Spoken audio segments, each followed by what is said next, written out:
Bonsoir, nous sommes le samedi soir, il est 20h, 20h30, ce 29 novembre 2014.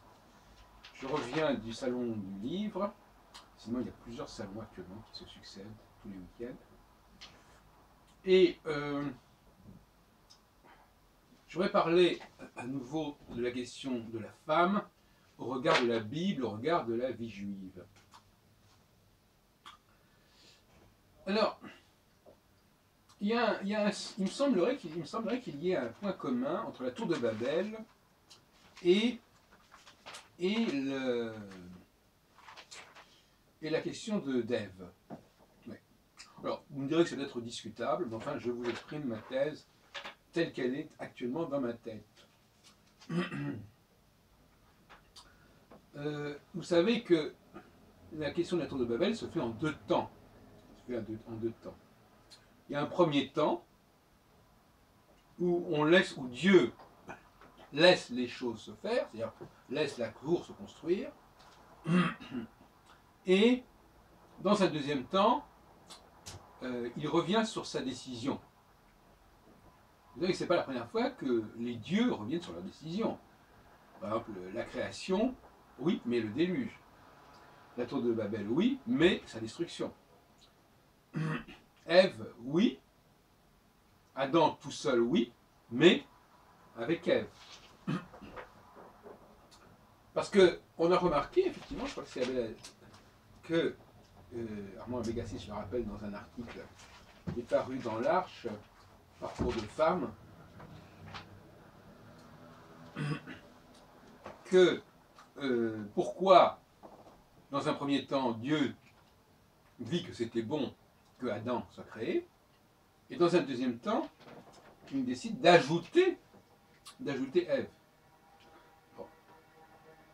De même qu'il laisse la tour, comme on l'a dit, se construire, et dans un deuxième temps, il la détruit. On peut même aller plus loin. On est dans le passage de l'unicité à la diversité. C'est d'ailleurs un thème intéressant au niveau du monothéisme. Parce que quelque part, on pourrait dire que le monothéisme débouche sur le polythéisme et non pas l'inverse.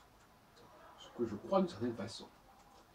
Je crois que la compréhension d'une unité fondamentale précède le pluralisme.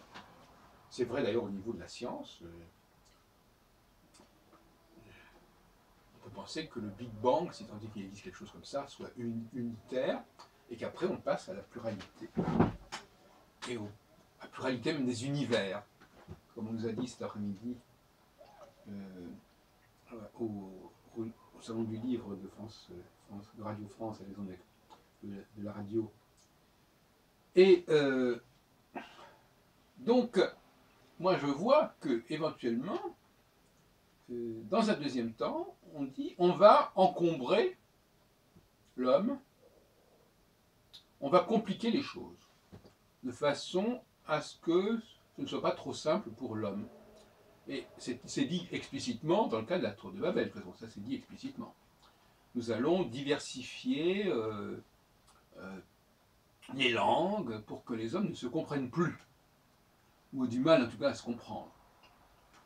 Bon, ça veut dire quelque part qu'on est passé d'une langue vers plusieurs langues. Autrement dit qu'on a fait dériver différentes langues d'une langue unique. On peut dire ça comme ça. Et dans le cas d'Adam, on lui a adjoint une femme qui va s'appeler par la suite, à la sortie et seulement à la sortie du jardin d'Éden, Ève, Chava. Mais dans un premier temps, on dit simplement voilà, que l'homme est en quelque sorte hermaphrodite, enfin, androgyne. Donc, cet arbre,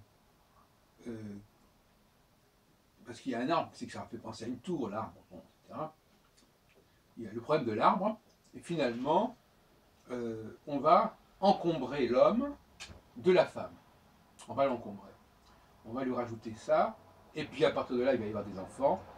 Enfin, ça, c'est un autre problème encore, je ne sais pas si on peut dire ça à ce point-là. En tout cas, il y a une diversification qui va se faire, une multiplication qui va se faire, ne serait-ce que la multiplication des enfants. Et d'ailleurs, à un moment donné, on dit allez multiplier, etc. Donc, multiplier les enfants, multiplier les langues. Il y a un deuxième volet, premier volet de la création qui est unitaire, deuxième volet qui est pluriel. Il me semble comme ça. Alors, je voudrais terminer sur une petite note polémique concernant la calotte. J'ai bien réfléchi à ce sujet, et en tant qu'anthropologue et ayant toute une grille anthropologique qui m'est propre, je pense que la calotte est beaucoup plus faite pour les femmes que pour les hommes. Et d'ailleurs, on sait très bien que les modistes s'occupaient beaucoup des femmes. Les chapeaux étaient beaucoup plus un travail pour les femmes que pour les hommes. Bon. Alors aujourd'hui, les hommes portent très rarement de couvre-chef. Ce qui n'est pas encore le cas dans les années 50, comme on peut le voir dans les films de l'époque. Quelque part, les hommes ont renoncé à mettre un chapeau. Pourquoi? C'est intéressant. Pourquoi, dans les années 60, avec la nouvelle vague, entre les années 60 et 70, les chapeaux disparaissent complètement de la tête des hommes? Et je trouve que c'est un très bon point. Sauf que, il y a cette fameuse pratique chez les juifs, qui est assez générale d'ailleurs, en tout cas au niveau synagogal, de couvrir sa tête. Or, en couvrant sa tête, on n'est pas tellement dans l'écologie, on n'est pas tellement dans l'autonomie, puisqu'on rajoute quelque chose. On s'ajoute quelque chose. Et ça va tout à fait contre ma philosophie. Donc, il me semble que là nous avons un contresens, et que c'est les femmes qui doivent porter la calotte, et pas les hommes, et non pas l'inverse. Ça n'engage que moi, ça engage mes théories, mais personnellement, je ne vois pas comment je pourrais défendre l'idée, alors que moi j'insiste lourdement sur la nécessité de ne pas se charger, de ne pas s'appareiller, de ne pas ajouter des choses, et tout d'un coup, il faudrait le faire par rapport à Dieu, qui lui ne peut que nous encourager à être complètement dans la pureté. Et tout ce qui est addition, la fabrication d'une calotte, hein, c'est déjà complètement aliénant. Alors que les femmes le fassent, parce que les femmes ont une démarche qui est intrinsèquement aliénante pour elles, et aliénée, elles ont besoin d'un apport extérieur, n'est-ce pas? Elles ont besoin de recevoir, pour transmettre d'ailleurs. Elles ont besoin de recevoir, elles ont besoin donc, elles n'ont aucun problème à lire, à écrire, avec tout ce que ça peut impliquer d'objets d'appareillage. Donc je pose la question, d'ailleurs je notera que dans la pratique de l'Église catholique, les hommes ne sont pas couverts. Ce sont plutôt les femmes qui avaient l'habitude d'être couvertes. Peut-être que l'Église catholique a perpétué des traditions juives D'ailleurs, beaucoup de spécialistes du judaïsme disent qu'il n'y a aucune obligation en soi à porter la calotte. Ce n'est pas une nécessité pour les hommes de porter la calotte, d'être couverts. Moi, je ne vais pas faire de scandale quand je vais dans une synagogue, mais vu que les femmes, elles, ne portent pas de calotte, alors qu'elles devraient en porter, il y a quand même un malaise quelque part.